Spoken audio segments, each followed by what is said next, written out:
Hello दोस्तों, आप सभी का स्वागत है top watch stock market recommendation के इस वीडियो में। आज हम जिस टॉपिक के बारे में बात करने वाले हैं वो बहुत इंपॉर्टेंट टॉपिक है। उसका नाम है गिल्ट फंड। एक ऐसा म्यूचुअल फंड जिसकी सिक्योरिटी गवर्नमेंट देती है, इसे कहते हैं गिल्ट फंड। हम जानेंगे गिल्ट फंड क्या होता है, गिल्ट फंड में निवेश के बाद इन्वेस्टर को किस तरह का क्रेडिट रिस्क होता है, गिल्ट फंड कितना जोखिम भरा होता है कि इन्वेस्टर का पैसा कितने रिस्क में होता है, इंटरेस्ट रेट क्या होता है और इंटरेस्ट रेट का इस पर इफेक्ट क्या होता है, इसमें निवेश कितने समय के लिए करना चाहिए, निवेश करने का सही समय क्या है, ये सब कुछ हम इस वीडियो में आज चर्चा करेंगे। चलिए स्टार्ट करते हैं। किसी भी म्यूचुअल फंड में निवेश करने के बारे में हम जब सोचते हैं तो सबसे पहले ये सोचते हैं कि इतने ढेर सारे म्यूचुअल फंड हैं, किस म्यूचुअल फंड में हमें निवेश करना चाहिए। तो आज हम जिस गिल्ट फंड के बारे में चर्चा कर रहे हैं, हम आपको बताते हैं कि गिल्ट फंड होता क्या है, गिल्ट फंड म्यूचुअल फंड से कैसे अलग होता है। गिल्ट फंड ऐसा म्यूचुअल फंड स्कीम होता है जिसका सारा पैसा गवर्नमेंट सिक्योरिटी में निवेश किया जाता है, नहीं होता है। अगला सवाल जो निवेशकों के मन में सबसे ज्यादा आता है कि गिल्ट फंड में निवेश करने के बाद इन्वेस्टर को किस तरह का क्रेडिट रिस्क होता है। तो हम आपको बता देना चाहते हैं कि गिल्ट फंड में निवेश करने के बाद इन्वेस्टर को किस तरह का क्रेडिट रिस्क नहीं होता है, क्योंकि इन सिक्योरिटी को की गारंटी सेंट्रल गवर्नमेंट लेती है, केंद्र सरकार लेती है, इसलिए किसी भी तरह का क्रेडिट रिस्क नहीं होता है। इसका मतलब है कि आप जब चाहो अपने पैसे को निकाल सकते हो। अगला सवाल जो निवेशकों के मन में सबसे ज्यादा आता है कि गिल्ट फंड में निवेश कितना जोखिम भरा है, कि हम जो पैसा लगा रहे हैं वो कितना रिस्की है। तो गिल्ट फंड रिस्क फ्री नहीं होते हैं। इन स्कीम में लिक्विडिटी बढ़ाने के लिए आरबीआई हमेशा प्रयास करता रहता है, या पूरी तरह से रिस्क फ्री नहीं होते हैं। इसमें आरबीआई के ब्याज दरों का पूरा संबंध होता है। हम आपको बताएंगे कि आरबीआई के ब्याज दरों का इससे क्या संबंध होता है। अगला सवाल है कि इंटरेस्ट रेट का प्रभाव क्या होगा। हम आपको बताना चाहते हैं कि आरबीआई जब भी इंटरेस्ट रेट बढ़ाएगा, ब्याज दरें बढ़ाएगा, तो इन फंडों का रिटर्न कम हो जाएगा, इन फंडों की एनओवी डाउन हो जाएगी, इससे आपको रिटर्न कम हो जाएगा। अगला सवाल जो लोगों के मन में होता है कि इसमें निवेश कितने समय के लिए करना चाहिए, तो हम आपको बता देना चाहते हैं कि इसमें निवेश लॉन्ग टर्म के लिए करना चाहिए। कम से कम 7 से 8 सालों के लिए निवेश करना ही करना चाहिए। 5 साल मिनिमम कर सकते हैं, मैक्सिमम आप कितना भी कर सकते हैं। आप इसे अपने पेंशन प्लान की तरह इसमें निवेश कीजिए। आपको ये 8 से 10% का रिटर्न आराम से देगा। एवरेज रिटर्न 8 से 10% आराम से देगा, कोई प्रॉब्लम नहीं है। अगला सवाल लोगों के मन में ये होता है कि निवेश करने का सबसे सही समय क्या है। तो हम आपको बता देना चाहते हैं कि निवेश करने का सबसे सही समय है जब आरबीआई का इंटरेस्ट रेट ज़्यादा हो, तब आपको इसमें निवेश करना चाहिए, क्योंकि उस समय एनएवी घटती होती है, एनएवी कम होती है, इसलिए आप वो सही समय होता है निवेश करने का। और इसके इन्वेस्टमेंट्स को एग्जिट करने का सबसे सही समय होता है जब इंटरेस्ट रेट घटा हुआ है। जैसे अभी कोरोना के टाइम चल रहा है, तो इस वक्त इंटरेस्ट रेट घटा हुआ है, इसलिए इसमें एग्जिट करना चाहिए। ये बिल्कुल भी सही समय नहीं है निवेश करने का। तो दोस्तों, अब हम आपको लाए द इकोनॉमी टाइम्स के वेबसाइट पर। इसमें गिल्ड फंड के बारे में 12 जनवरी 2020 को एक रिपोर्ट प्रेजेंट की गई है। इस रिपोर्ट में गिल्ड फंड के बारे में बताया गया है और टॉप गिल्ड फंड के को भी बताया। हम इन्हीं टॉप गिल्ड फंड के बारे में अभी आगे वीडियो में चर्चा करेंगे। इस वीडियो को अंत तक जरूर देखिएगा, क्योंकि लास्ट में, इस वीडियो के अंत में, हम आपके लिए एक पावर टिप रखे हुए हैं, कि पावर टिप रखे हैं, वो बहुत इंपॉर्टेंट टिप होगी आपके लिए। इस वीडियो में लास्ट तक बने रहें।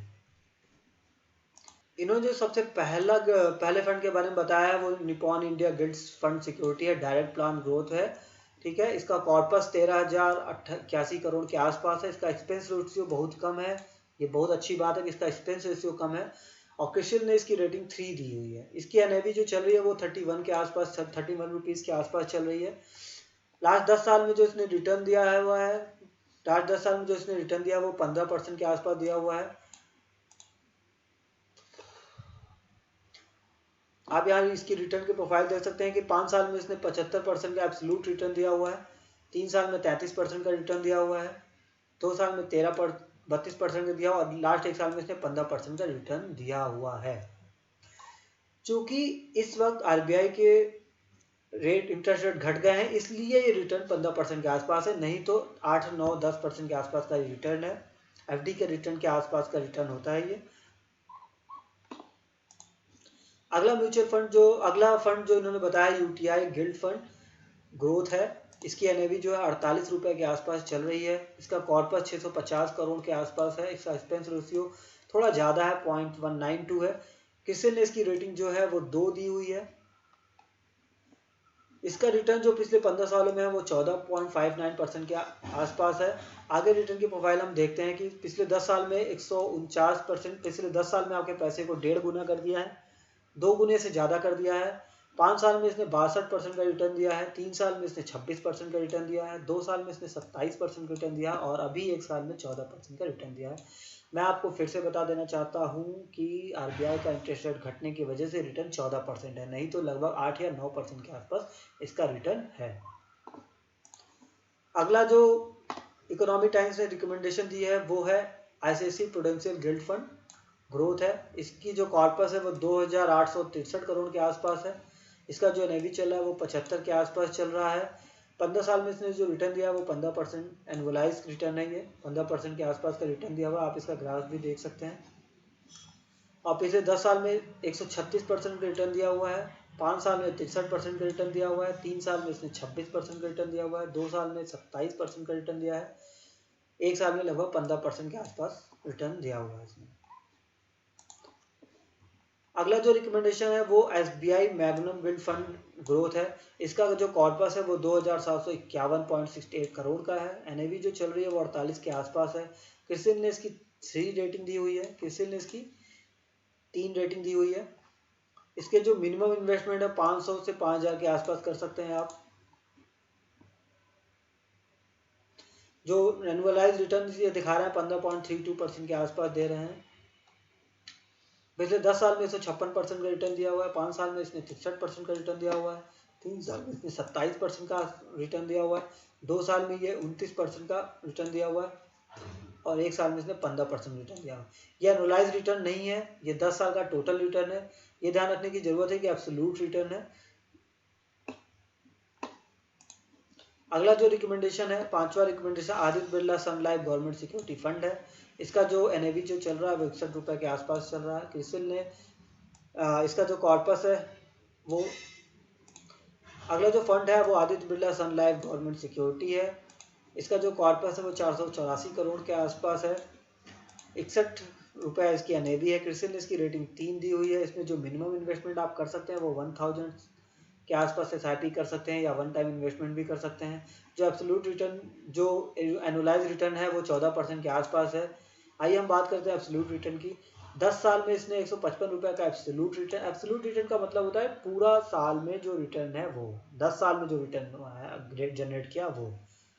5 साल में जो इसने रिटर्न दिया 64% का, 3 साल में 27% का, 2 साल में 29% का, 1 साल में 14% का, ईयर टू डेट में 8% का रिटर्न दिया हुआ है। अब हम बात करने जा रहे हैं जो मैंने आपसे वादा किया था कि एक पावर ट्रिप का।